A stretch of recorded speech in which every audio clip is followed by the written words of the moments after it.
L'Association des étudiantes et des étudiants de Laval, inscrits aux études supérieures, l'Allier, en collaboration avec l'Université Laval, a le plaisir de vous offrir les moments marquants d'une conférence présentée sous l'égide de la chaire publique de l'Allier et tenue à l'Université Laval le jeudi 22 février 2001. Le thème proposé alors, l'Université du troisième millénaire, quête du savoir ou éducation marchandise.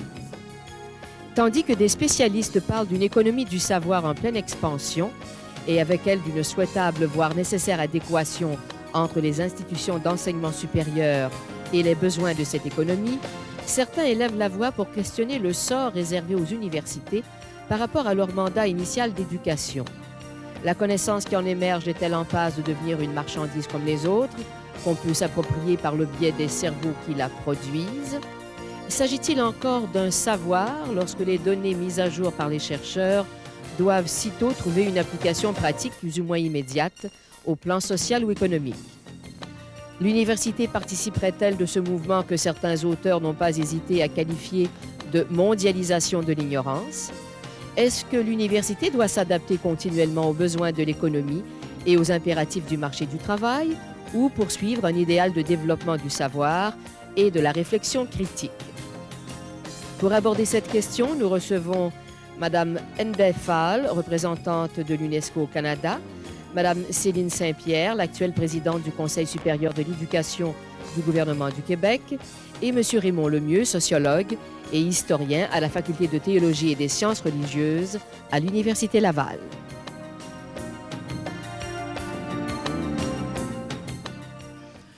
Le titre du débat est particulièrement ambitieux, bien sûr, l'Université du troisième millénaire.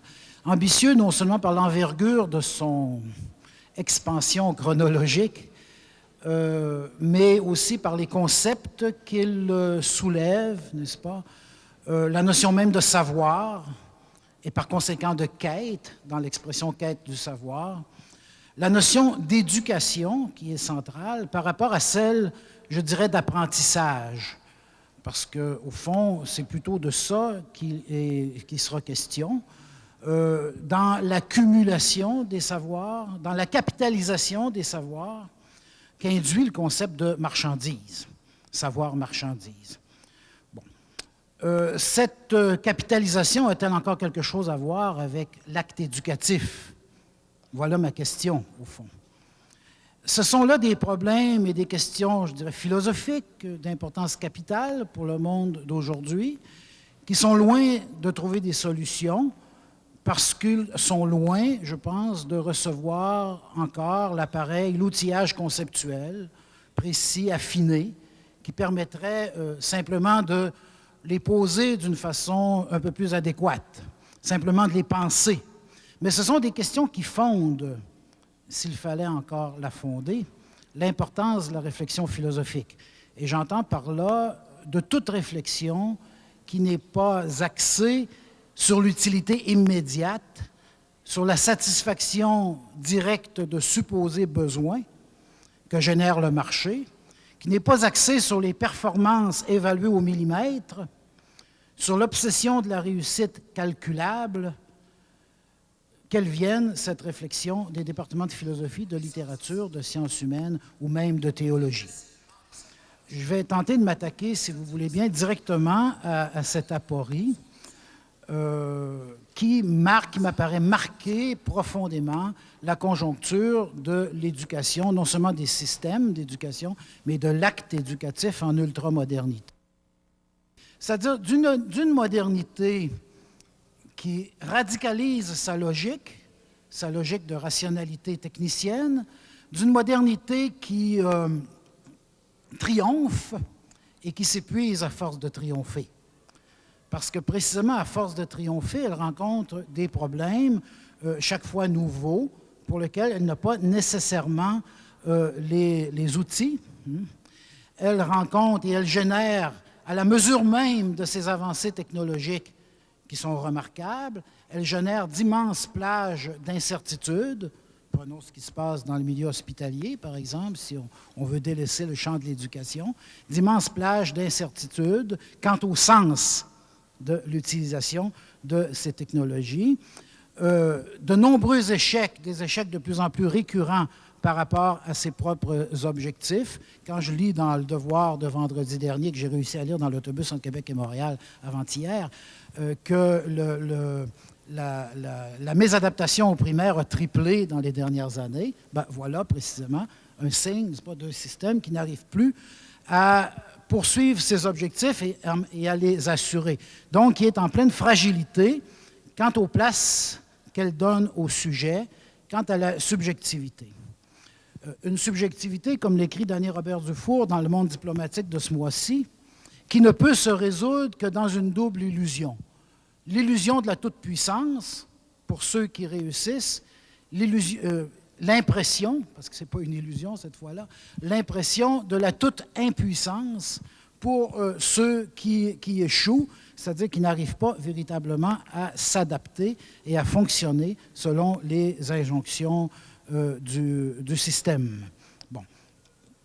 C'est un sentiment de toute impuissance, fuite en avant dans les faux soi, dans la dépression, dans la narcoculture, la gang, la secte, enfin, vous connaissez tout ça aussi bien que moi, je n'insisterai donc pas. Bref, dans des personnalités d'emprunt, voire multiples, des identifications multiples offertes à profusion par le marché. Si donc vous me demandez de répondre abruptement à la question, ma réponse va être assez rapide, n'est-ce pas, à la question dilemme qui justifie notre colloque. Nos systèmes d'éducation sont-ils vraiment des systèmes d'éducation ou des systèmes de production d'un savoir-marchandise?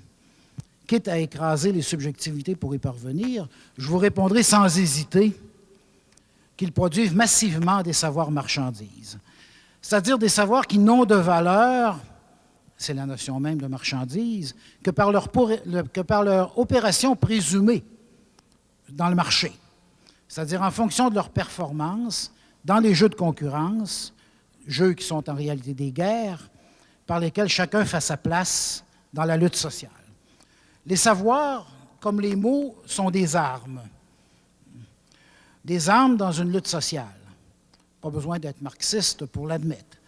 Des armes qui ont d'autant plus besoin d'être affûtées, c'est-à-dire aveugles, que les places sont rares et recherchées. On est prêt pour les acquérir, ces armes, à toutes les bassesses et toutes les compromissions, à tous les sacrifices aussi. Et quand je parle de sacrifices, je pense ici non seulement aux sacrifices financiers de nos étudiants qui vivent souvent sous le seuil de pauvreté, pour poursuivre le mythe d'un savoir qui assurerait leur salut, mais à la seize physique et mentale que représentent des années et des années passées sur les bancs d'école, dans des conditions d'hygiène exécrables, allez voir nos salles de cours, et dans des situations de docilité, dans un apprentissage de la docilité qui souvent les rend capables, peut-être sans doute souvent incapables de penser par eux-mêmes, mais capables d'accepter tout ce qu'on leur dit sans critique. Le sujet devient bien ici, ce que le mot désigne, quelqu'un de soumis. Mais à cette condamnation sans appel, je vais ajouter tout de suite deux remarques qui vont peut-être vous scandaliser. Il est normal qu'il en soit ainsi. Et s'il s'avérait que l'État, par exemple, le grand maître de nos systèmes dits d'éducation, se mêle d'autre chose que de proposer des savoirs marchandises, s'il se mêlait, par exemple, d'imposer à cette poursuite de la réussite un sens précis, philosophique ou religieux, je serais le premier à m'y opposer. Parce qu'on serait alors en présence d'un État à propension totalitaire. C'est-à-dire qui non seulement fait marcher les sujets, mais les fait marcher dans un sens obligé. Et donc ne leur resterait aucun moyen de sortir de l'aliénation, sinon par la mort. Qu'est-ce qu'éduquer dès lors? Face ou à côté ou à l'intérieur de n'importe quel système social, n'importe quelle civilisation, oserais-je dire, la civilisation n'étant rien d'autre que l'ensemble des savoirs, des pratiques et des représentations du sens, ou si vous voulez un vocabulaire plus anthropologique, des mythes, des rituels et des croyances qui rendent possible à un moment donné et dans un lieu donné de l'histoire la lutte des humains pour survivre à la mort, on nous dit aujourd'hui qu'éduquer, c'est adapter, socialiser et instruire. Ceci est, il faut bien en convenir, extrêmement réducteur. Faire du sujet un rouage bien huilé de la machine de production-consommation. Éduquer a pourtant une autre portée également. Et je pense que c'est l'enjeu majeur des crises et des dilemmes, des injonctions paradoxales que porte actuellement le système. Ex ducere, dit l'étymologie, conduire en dehors, permettre de sortir de l'aliénation, quel que soit le système qui demande la soumission. Et cela se fait normalement par une pédagogie qui est une marche, une traversée de l'expérience, traversée du fantasme, dirait-on en psychanalyse, d'où le sujet tire un savoir qui n'est pas une marchandise, mais qui lui permet de se situer de façon plus autonome par rapport aux contraintes qui sont mises devant lui dans sa marche. Une reconnaissance, si vous voulez, de la fécondité et des limites des choix qu'il peut faire, qui ne sont pas indéfinis, des choix limités mais réels, qu'il peut faire pour vivre avec les autres, être un convive, n'est-ce pas? Habiter un monde présentant une meilleure qualité de vie, du fait même que les sujets qui l'habitent ont choisi librement de vivre ensemble et de construire et de maîtriser leur espace de convivialité. Ce savoir de l'expérience, qui ne se transmet pas comme une marchandise, mais doit sans cesse être redécouvert, je dirais réinventé par chaque sujet, représente bien sûr nécessairement un savoir critique. Il se rend capable de rendre compte des fécondités et des limites, non seulement des limites, mais aussi des fécondités de ses propres énoncés et du milieu dans lequel il se trouve. Mais il est là, par le fait même, ce savoir, celui qui procure une certaine autonomie au sujet, par rapport à l'assujettissement initial que j'évoquais il y a quelques minutes. Il renvoie le sujet à une éthique de la conduite de sa vie, une éthique qui doit questionner sans relâche, non seulement le comment de ses stratégies de lutte, mais bien sûr le pourquoi. L'acte éducatif, avance Philippe Mérieux, que j'évoquais au début, est le lieu de la parole tenue.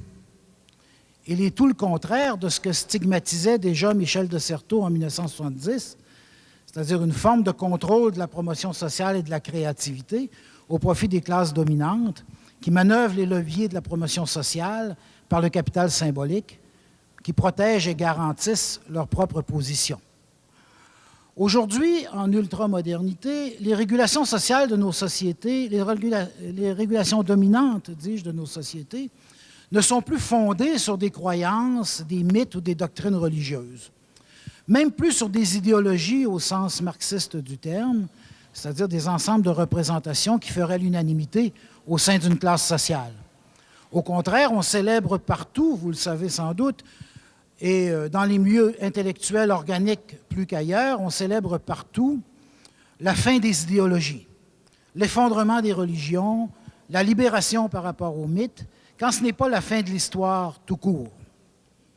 La régulation par l'injonction de performance n'a effectivement pas besoin de ces savoirs portés par les traditions et les communautés de vie, comme elle n'a pas besoin de ces communautés elles-mêmes. Les solidarités des humains, les uns avec les autres, sont plutôt des obstacles que des garanties de performance. Au contraire, tout effort de savoir, toute quête de sens ne peut lui apparaître que comme une contre-valeur, c'est-à-dire une procédure qui distrait le sujet, lui fait perdre du temps et de l'énergie dans la poursuite de la satisfaction que lui promet le système. Elle ne peut donc, logiquement, qu'être marginalisée, sinon carrément rejetée. Marginalisée, cela veut dire acceptée, mais instrumentalisée en fonction des finalités du système, comme un baume qu'on met sur une plaie, éventuellement, comme une réserve qu'on se donne pour soigner ceux qui, décidément, ne seraient pas adaptables. La littérature, la musique, la théologie, la philosophie sont, on le sait bien, des lieux pour les poètes, c'est-à-dire ceux qui, aux yeux des impératifs normaux de performance, ne peuvent s'adapter. On leur concède alors qu'il peut être utile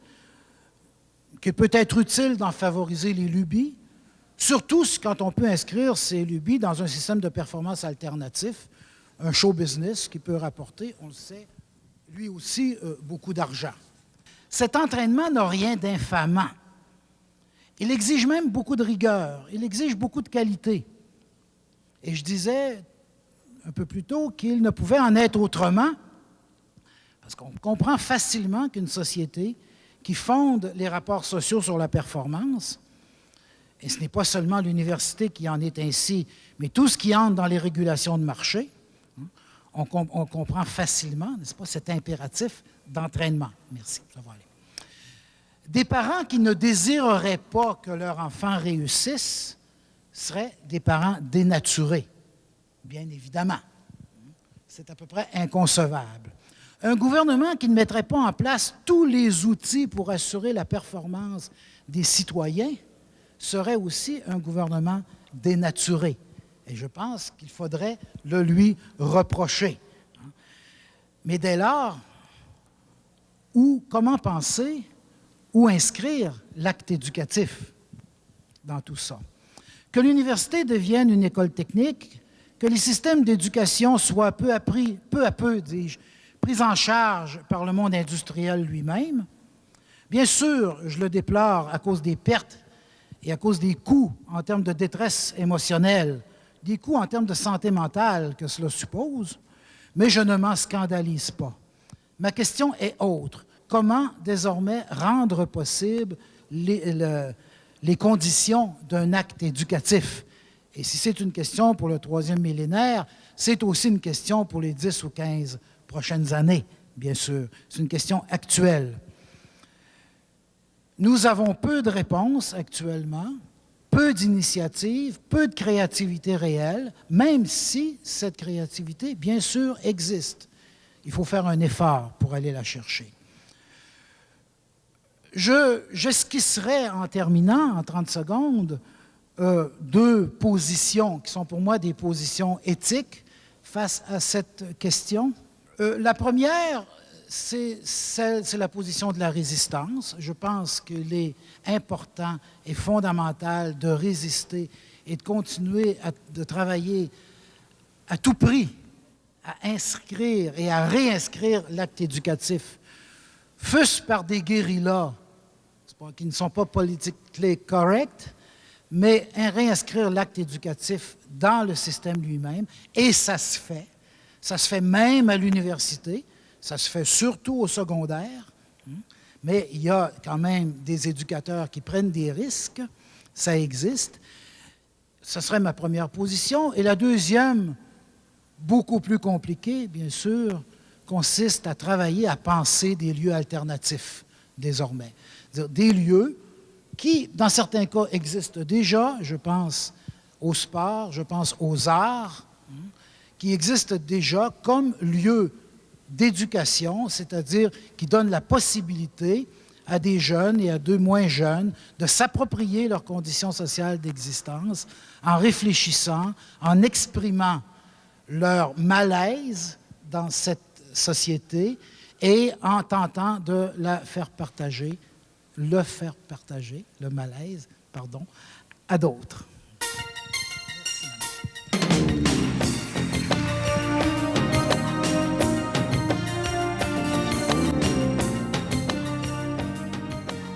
La question qui est posée, elle pose la question de l'enseignement supérieur au 21e siècle et elle pose pour beaucoup la question de la pertinence de l'université comme une institution du savoir, une institution qui demeurera centrale dans le développement des connaissances, la formation des élèves à l'enseignement supérieur et le développement de la recherche. Le défi majeur de l'enseignement supérieur au 21e siècle, ça va être la reconnaissance de sa pertinence. Les mutations de société sont tellement rapides. Les demandes de redéploiement d'institutions au niveau mondial, au niveau international sont tellement exigeantes que chaque société cherche à sa manière à répondre à ces nouveaux défis de la mondialisation, mais aussi à ces nouveaux défis du développement local et régional. Il faut toujours l'avoir en tête. Alors, je vais vous énumérer ce qui me semble, à mon avis, quelques finalités qu'il va falloir réitérer, celles auxquelles je crois, celles auxquelles nous croyons un bon nombre d'entre nous, mais des finalités qui ne vont plus d'elles-mêmes. D'abord, il va falloir réaffirmer de plus en plus au 21e siècle que la mission centrale de l'enseignement supérieur, c'en est une de formation et d'éducation orientée par une vision à long terme et non seulement par une vision, une recherche d'adaptation aux besoins immédiats du marché du travail. Il faut penser le projet de formation et d'éducation dans une perspective de développement personnel, de développement de capacité des individus, c'est ça, d'être capable de contribuer au développement social et économique de notre société, parce que nous avons appelé au Conseil supérieur de l'éducation l'éducation à la citoyenneté, et ce que nous mettons de l'avant dans la plupart des sociétés industrielles et en voie de développement, la formation tout au long de la vie. Le deuxième principe qu'il va falloir réaffirmer avec vigueur, mais je ne suis pas sûre qu'il y aura du consensus dans 15-20 ans, c'est que l'enseignement supérieur doit être défini comme un service public et non comme une entreprise du savoir et de la formation orientée par les lois du marché. Et c'est ça la question qui nous est posée aujourd'hui. Troisièmement, il nous faudra redire l'importance pour l'université et l'enseignement supérieur de contribuer non seulement au développement économique, mais pour beaucoup au développement culturel et social, dans un contexte de pluralisme, mais aussi de forte mobilité des individus à l'intérieur du Québec, mais entre les sociétés. J'y reviendrai, dans une société où la composition de cette société est marquée par une diversité culturelle. Il faudra, quatrième principe, redire de plus en plus que le rôle spécifique de l'enseignement supérieur dans la production et la transmission des connaissances doit faire place à la recherche, mais la recherche universitaire que nous connaissons dans toutes nos universités, bien sûr, doit trouver sa finalité dans la formation propre à l'enseignement supérieur. Donc, un lien nécessaire entre recherche et enseignement. Cinquième principe qu'il faudra redire, réitérer, reconnaître, et M. Lemieux l'a dit, l'importance de la fonction critique des institutions d'enseignement supérieur dans une société en forte transformation. Je crois que ça va devenir le lieu majeur, sinon presque unique, du développement de cette pensée critique. Et il faut en même temps qu'on développe cette pensée critique, former des gens qui vont être actifs, créateurs, innovateurs, pour éclairer la société dans les changements qu'elle vit et non pas être passifs, tributaires des changements qui nous viennent de la mondialisation et de l'internationalisation du commerce. Ce qu'il faut viser par la formation et l'enseignement supérieur, c'est aussi l'amélioration du bien-être de la société et de chaque individu. Réduire les écarts sociaux, réduire les inégalités entre hommes et femmes, réduire le taux de chômage. Sixième principe, finalité, reconnaître que l'accessibilité n'est pas gagnée. L'accessibilité à l'enseignement supérieur, il faut le réitérer, mais il faut aussi conduire, et je pense qu'au Québec, dans nos universités, on était très conscients, conduire à la réussite de chaque étudiant, ça doit faire partie de la finalité de l'enseignement supérieur. Soutenir par des moyens adéquats chaque personne dans ses capacités personnelles de développement, de compétences et de développer les désirs aussi de chacune de ces personnes. Alors, avec ces principes-là, j'aborde mon deuxième point. Il y a des conditions à remplir. Alors, il y a des principes, les finalités, je vous le dis, celles que je viens de vous énumérer, ça allait peut-être de soi dans les années 60, 70. Je ne crois plus que ça aille de soi maintenant. Il va falloir en reparler et le redire très fort. Dans les conditions à remplir, il y a des choses dont je vais vous parler qui allaient de soi, mais qui ne vont plus de soi maintenant. La première, la reconnaissance d'une nécessité de l'autonomie institutionnelle de l'université. La reconnaissance de la nécessité de la liberté académique et de responsabilité propre à l'université et aux universitaires en matière d'éthique et de déontologie.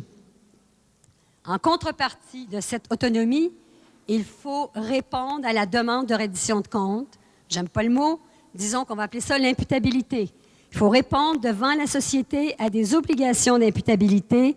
Il faut dire et mieux dire comment nous utilisons les ressources publiques, ces ressources qui sont mises à la disposition de l'enseignement supérieur, mais par les citoyens qui contribuent par leurs impôts à l'allocation de ces ressources-là. Et je crois que la société est en demande de meilleures réponses sur comment l'université répond-elle à sa finalité.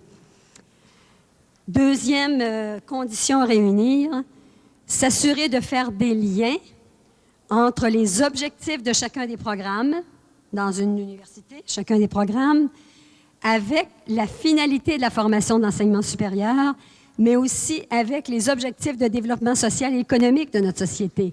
Sans être assujetti, ça ne veut pas dire cela, mais il faut se préoccuper de développer une programmation qui tienne compte de nos besoins de société, tant économiques, sociaux que culturels, tout en ayant la finalité étant toujours là du développement des connaissances.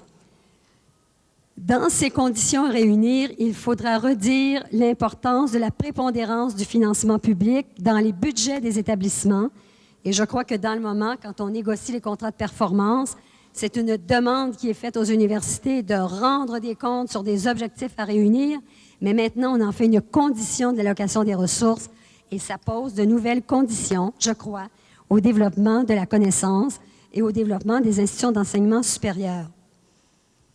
Il faut aussi être capable, dans ces conditions à réunir, de faire en sorte que notre université soit mieux à même de traverser ses programmes par des objectifs d'interdisciplinarité et de transdisciplinarité.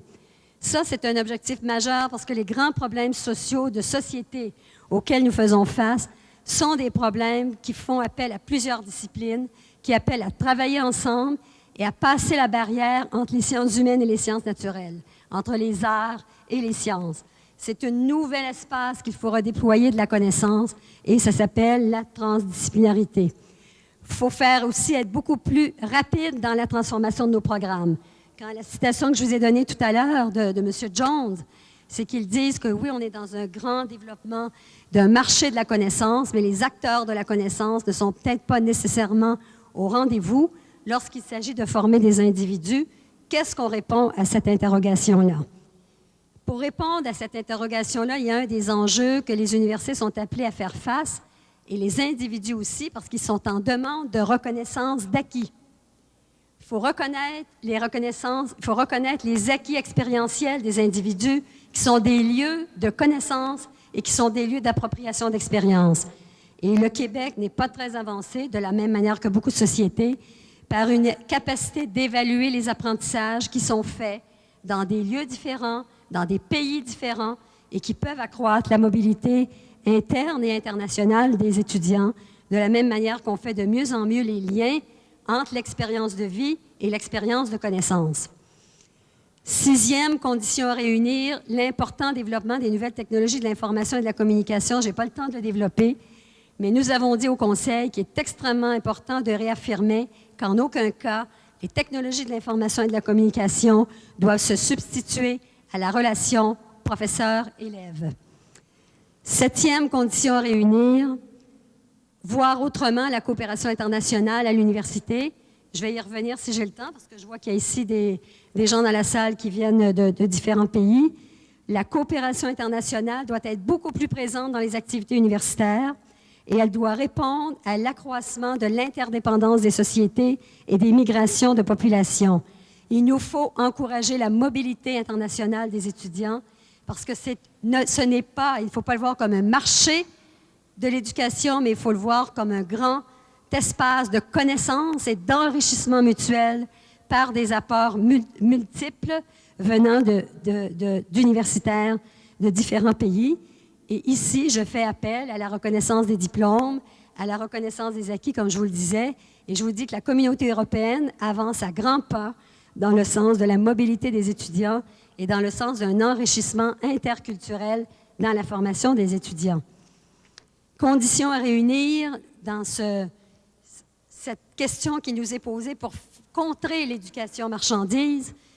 L'éducation doit viser à former un citoyen, une citoyenne éclairée, actif, capable de comprendre la pensée complexe, capable de décoder des évolutions de connaissances qui vont très vite pour être capable d'agir et d'influencer les politiques, les grandes politiques qui se développent en éducation, en santé, en développement économique. Les citoyens baissent les bras, ils disent qu'ils ne comprennent pas ce qui se passe, ils font face à ce qu'on appelle la mondialisation, et ça devient un genre d'écrasement plutôt que de dire que faisons-nous face à la mondialisation. Et je crois qu'on a un beau débat qui s'en vient au Québec, et ça sera l'occasion de faire part de cette importance de contrer la mondialisation par une éducation internationale qui n'est pas du tout ces objectifs-là. Il faut aussi que l'université soit ouverte sur le milieu. Ça veut dire que l'université doit se faire traverser par des questionnements de société et elle doit faire en sorte que ces objets de connaissance prennent en charge des demandes de la société qui sont en quête de sens face à des grands problèmes de développement. Donc, développer un lien avec la société civile. Et c'est pour ça que je parle d'éducation à la citoyenneté. L'université est une institution de la société civile, elle doit être présente dans les débats de société. 3 défis. Le premier, c'est celui de la recherche. Il nous faut, je crois, orienter la recherche en milieu universitaire pour mieux répondre aux objectifs d'un développement humain durable et équitable. Et là, je rejoins l'UNESCO en ce sens-là. Dans la conférence que nous avions avec les pays en voie de développement, il y a tellement de besoins auxquels il faut répondre, tant pour faire en sorte que tout le monde ait à manger sur cette planète, tant pour faire en sorte qu'il y ait un bien-être de ces individus.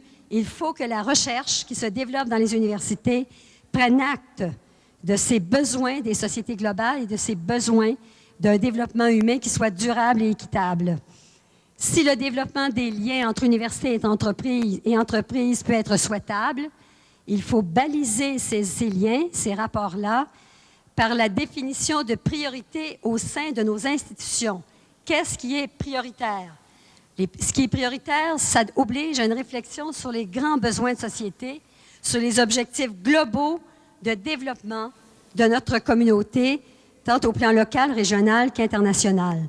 Et là, ici, une réflexion à faire sur nos programmes de 2e et 3e cycle.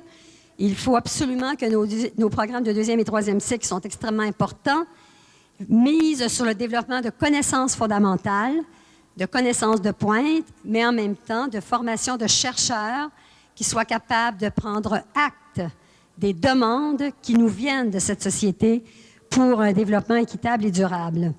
Deuxième défi, il faut prendre le virage de l'éducation tout au long de la vie. Ce paradigme de l'éducation tout au long de la vie, qui a été élaboré par Jacques Delors dans ce rapport important sur l'éducation, un trésor est caché dedans. Et là, le plus grand marché de l'éducation, il est dans la formation continue. Alors, il faut être absolument conscient de l'importance de la formation continue ou de l'éducation des adultes, de l'éducation tout au long de la vie, mais il faut faire en sorte que cette exigence d'éducation tout au long de la vie fasse en sorte que dès le primaire, on ait cet objectif de penser que notre enfant qui rentre à l'école à 5 ans sera un enfant qui va devenir un jeune adulte, un adulte mature, qui sera toujours en demande de formation et en intervention, c'est-à-dire en retour dans des lieux pour étudier, pour réfléchir. Donc, repenser notre formation initiale dans une perspective de formation tout au long de la vie. Aussi être très attentif à l'idée que si nous avons démocratisé l'enseignement dans les années 60 au Québec, cette démocratisation, elle s'est accompagnée de l'accessibilité à l'enseignement supérieur de couches sociales qui constituent la première génération qui vient à l'université. Attention, dans cette vision, aussi dans cette éducation tout au long de la vie, de ne pas nous engager dans une logique marchande de distribution et de vente de produits en éducation. Et là, avec l'Internet, avec le développement des technologies de l'information, c'est l'enseignement supérieur, je crois, qui est le plus visé comme espace marchand des nouveaux produits culturels. Et il faut que le Québec, et je vous renvoie, parce que je ne peux pas le développer, un rapport que le Conseil supérieur a déposé à l'Assemblée nationale du Québec en décembre dernier, qui s'appelle « Éducation et nouvelles technologies ». Et nous demandons que les universités, le gouvernement du Québec, prennent le leadership dans la francophonie pour développer des produits multimédia en éducation qui portent les traces culturelles du Québec, mais qui portent aussi l'importance de la langue française dans cet espace de produits multimédia. Faire en sorte, troisième défi, c'est le dernier, donner un nouveau visage à la coopération internationale dans l'enseignement supérieur. Il faut penser que Monsieur Lemieux, j'étais très attendrie par le fait que vous parliez des classes qui ne sont pas très propres. Pour moi, c'est un souci très second. C'est le souci premier, et je fais une petite boutade. Il faut regarder allez voir les collègues des pays en voie de développement. Nous sommes en lutte pour donner l'accessibilité à travers le monde à des enfants et à des adolescents qui n'ont pas mis les pieds dans la première alphabétisation. Il faut s'assurer que l'écart de scolarisation va être vite comblé. Et actuellement, dans l'enseignement supérieur, il y a un écart de scolarisation de 6,8 points en faveur des pays les plus développés. Je vous donne un petit exemple.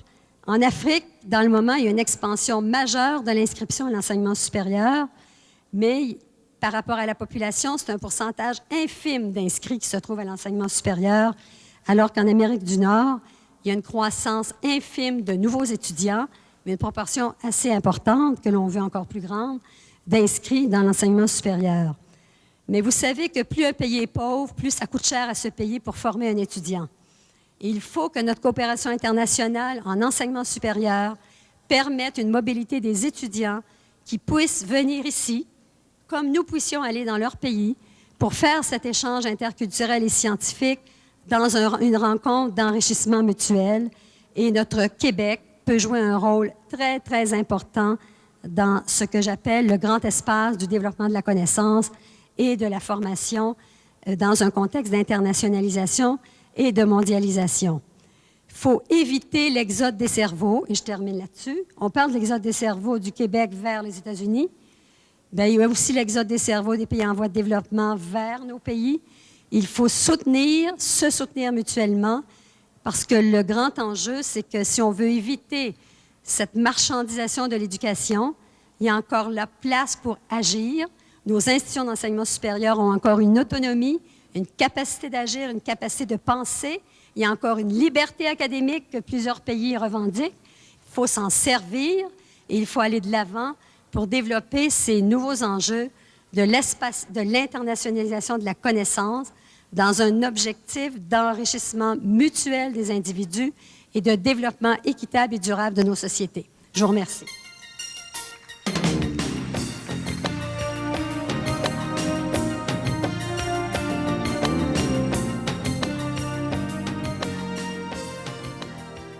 Et M. Mayor disait à cet égard, « Cet intérêt planétaire des milieux les plus divers pour la conférence a traduit une prise de conscience claire de l'importance grandissante de l'éducation et en particulier de l'enseignement supérieur pour le destin de la personne humaine et de la société dans un monde où les inégalités s'accentuent au sein des nations et entre les pays, où l'économisme dominant, la toute-puissance de l'argent et la recherche de la compétitivité et du profit à tout prix bafouent les valeurs éthiques et le sens de la solidarité humaine.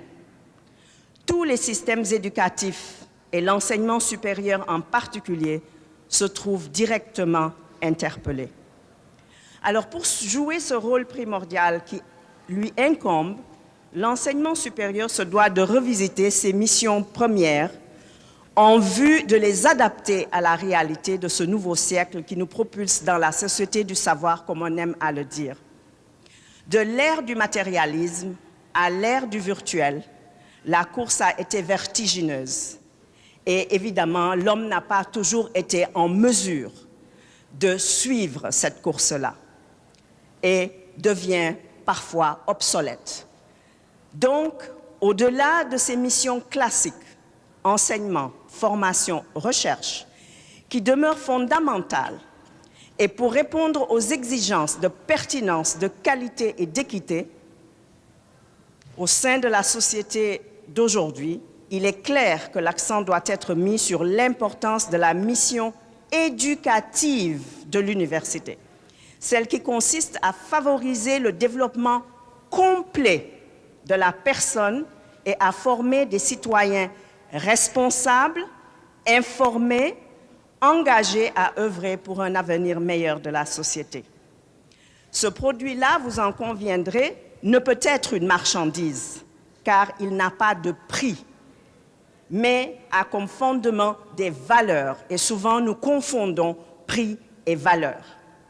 Et c'est tout le problème qui se pose, selon que l'on se place sous l'angle de la mondialisation ou celui de la globalisation.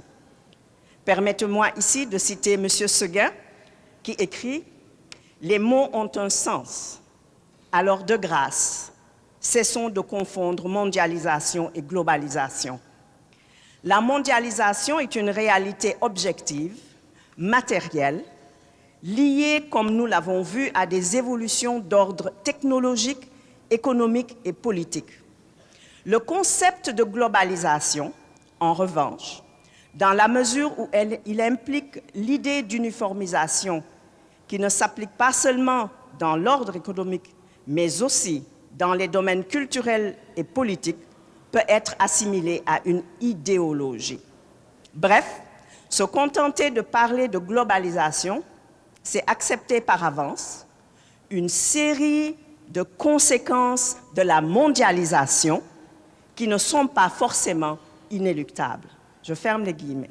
Par conséquent, pour répondre à la question posée, à savoir si l'université doit être un lieu pour une quête du savoir ou offrir une éducation marchandise, il faudrait identifier le type de société qu'elle veut ou doit servir.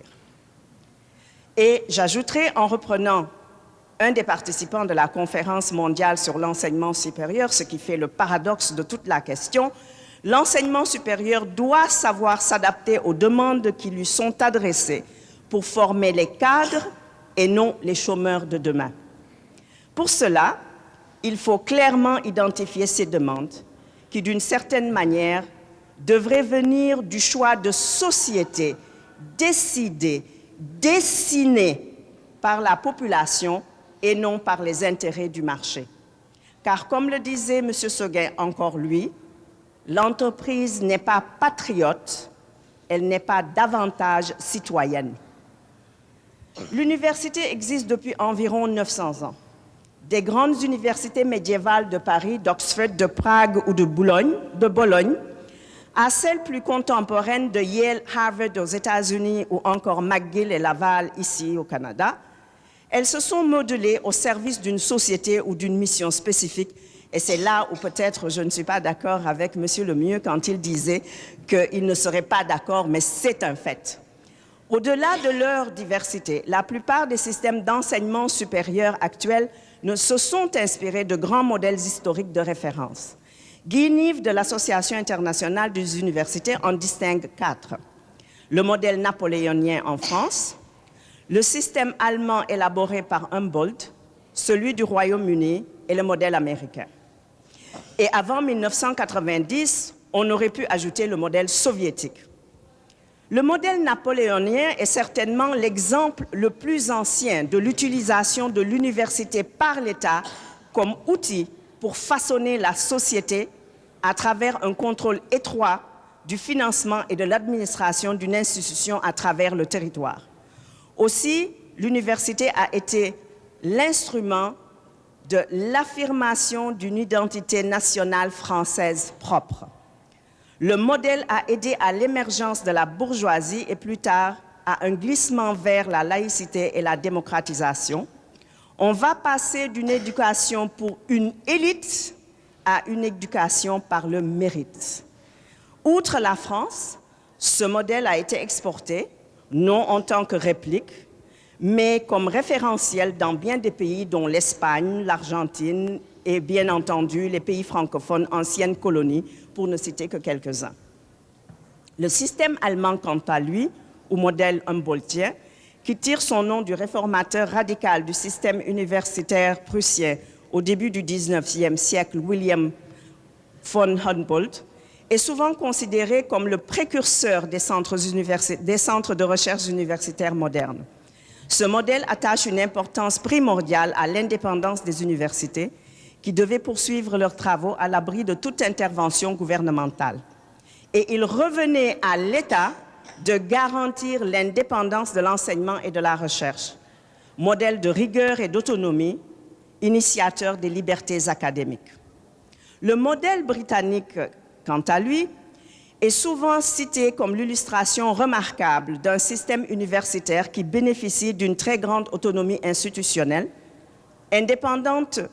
indépendance autrefois garantie par un système de financement unique en son genre, le gouvernement laissant aux universités la responsabilité de se répartir les fonds publics. Les institutions d'enseignement supérieur britanniques étaient réputées pour l'accent et l'intérêt qu'elles portaient au développement personnel de leurs étudiants, en plus des performances intellectuelles. Longtemps réservé à l'éducation d'une élite, plus particulièrement de l'aristocratie, le système britannique a mis beaucoup de temps à se démocratiser. Enfin, le quatrième modèle de référence, fondé sur la loi du marché, est né, comme vous le savez, aux États-Unis. Même si elle est d'une certaine manière marquée par l'éthique du modèle Humboldt du fait de l'autonomie de ces institutions, il est bien différent des modèles européens car il met plutôt l'accent sur la notion de savoir utile, donc de marchandise. En s'enracinant dans les contextes locaux spécifiques, c'est-à-dire la demande, en développant des liens étroits avec l'économie, ce qui a fait et continue de faire son attrait, car, évidemment, proche du monde du travail, donc des débouchés. Les États-Unis sont les premiers à initier, dans les années 50, un système d'enseignement supérieur de masse qui n'exclut bien évidemment pas l'existence d'institutions prestigieuses pour des élites et une majorité de sous-produits pour la masse, ce qui entraîne une disparité grandissante dans la qualité de l'enseignement supérieur. Une parenthèse ici pour expliquer cela, lorsque Christophe Colomb, Champlain, Lafayette ou Cabot, découvreurs de terres lointaines, sont arrivés dans les Amériques, ils n'étaient ni scouts, ni scientifiques, ni chercheurs, ni anthropologues. Ils cherchaient la richesse. Ainsi donc, ce système s'explique par l'histoire même de sa formation. Enfin, quant au modèle soviétique, qui n'aura finalement pas duré longtemps, il était plutôt basé sur un système soutenant une économie dirigiste.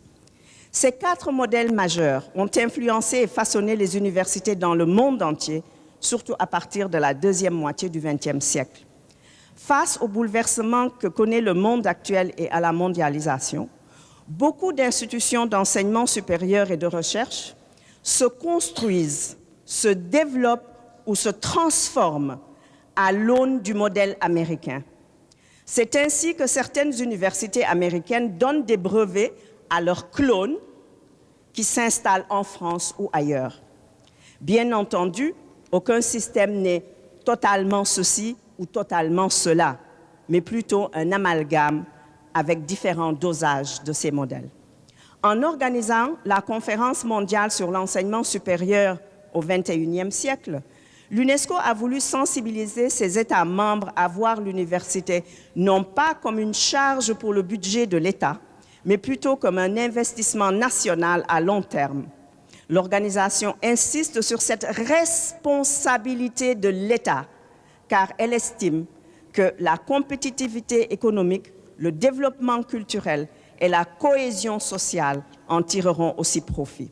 À l'inverse, la Banque mondiale et d'autres avec elle met en cause la rentabilité économique des universités et leur efficacité en tant que moteur des mutations sociales. Peut-être que ces critiques ne sont pas totalement infondées, raison pour laquelle la Conférence mondiale recommande une réforme substantielle des universités avec une redéfinition de leur mission, de leur fonctionnement et de leur financement en proposant un plan d'action qui devrait aider l'université au début du 3e millénaire à jouer un rôle central, celui qui lui revient au sein de la société contemporaine.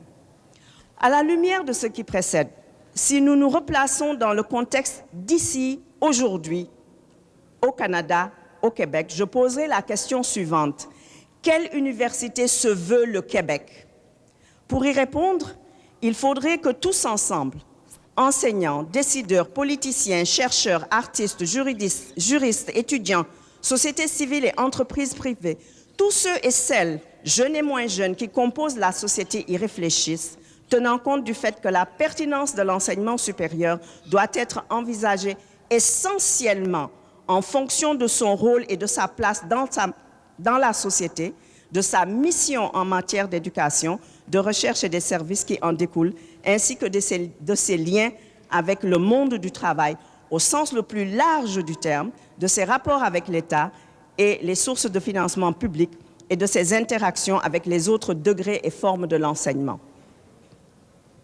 Peut-être faudra-t-il aller vers un nouveau contrat social entre tous ces intervenants dans le développement de la cité, lieu d'échange, de communication, de vécu pluriel et aboutir à un nouveau pacte universitaire. Mais cette réflexion, pour être efficace, ne devra pas évoluer en vase clos, mais plutôt être ouverte au reste du monde. Act local, think global. Pour illustrer mon propos, je vais prendre un élément du système. Madame Saint-Pierre en a parlé, c'est la fuite des cerveaux, qui est un problème mondial. Nous avons bien la fuite des cerveaux du Canada vers les États-Unis.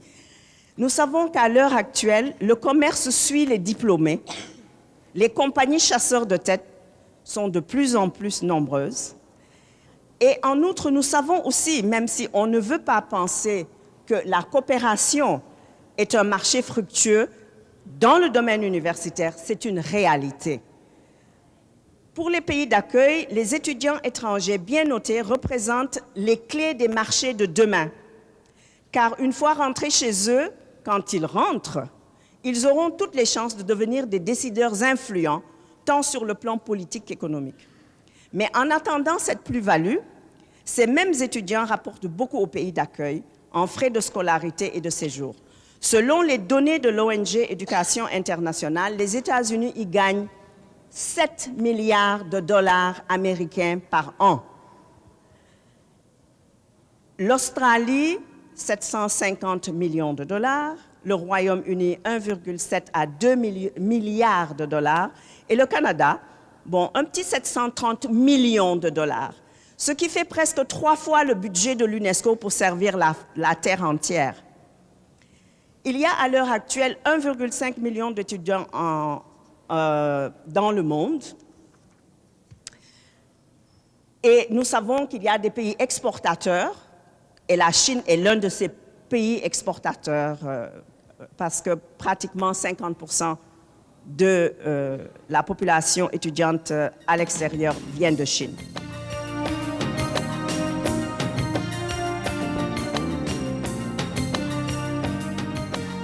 Les institutions universitaires, les professeurs et les étudiants, tous ensemble, sont assujettis à ce grand, pas ce grand défi, mais comme l'esclavagisme économique, on est assujettis à ça parce qu'on travaille dans des conditions qui sont trop contraignantes des fois. C'est-à-dire, c'est pas un manque de réflexion de la part des acteurs universitaires et de l'enseignement supérieur, mais c'est comme on a les mains liées. On ne peut pas avancer parce que finalement, les grandes décisions et tout ça sont politiques et économiques plutôt que les réflexions d'un grand penseur, quelle que soit la grandeur de sa pensée. Et déjà, le système d'évaluation des professeurs et des étudiants, tout ça, ça reflète cette réalité-là. Alors, comment l'institution universitaire pourrait, à votre avis, je ne sais pas qui parmi vous pourrait répondre, se soustraire à ces contraintes financières et économiques? Je pense que vous illustrez très bien les tensions que vivent les institutions d'enseignement supérieur. Vous ne pouvez pas vous soustraire à ça, il faut vous y insérer dans ce débat et dans cette vision. Ce qui manque et qui est en train de disparaître, c'est peut-être des lieux comme ici, là, où on fait des débats, où on fait des confrontations d'idées et où on évolue dans le développement de nos propres idées en les confrontant à celles de d'autres collègues ou de d'autres partenaires. Alors, je crois qu'il ne s'agit pas de s'y soustraire, mais de faire valoir une autre vision de l'université. Et moi, j'ai essayé dans ma présentation de vous dire l'université n'est pas elle n'est pas à la merci du marché, mais elle est traversée par une idée de marché. Il faut absolument faire en sorte de développer des visions alternatives. Et si l'université, vous venez me dire que vous ne pouvez pas développer d'analyse critique, eh bien, je ne sais pas où est-ce que ça va se faire. C'est un constat assez tragique que vous me donnez, que l'université ne pourrait plus jouer son rôle critique. Je crois qu'au Québec, elle peut encore le faire. Mais y a-t-il beaucoup d'acteurs prêts à le faire? Ça, c'est une autre question. Pourriez-vous analyser le conflit apparent qui existe entre la possibilité de reconnaître les acquis de l'auto-apprentissage, donc de la formation par soi, et l'importance fondamentale de la relation professeur-étudiant que nous défendons tous, et que je défendrai très fortement aussi. Je voudrais...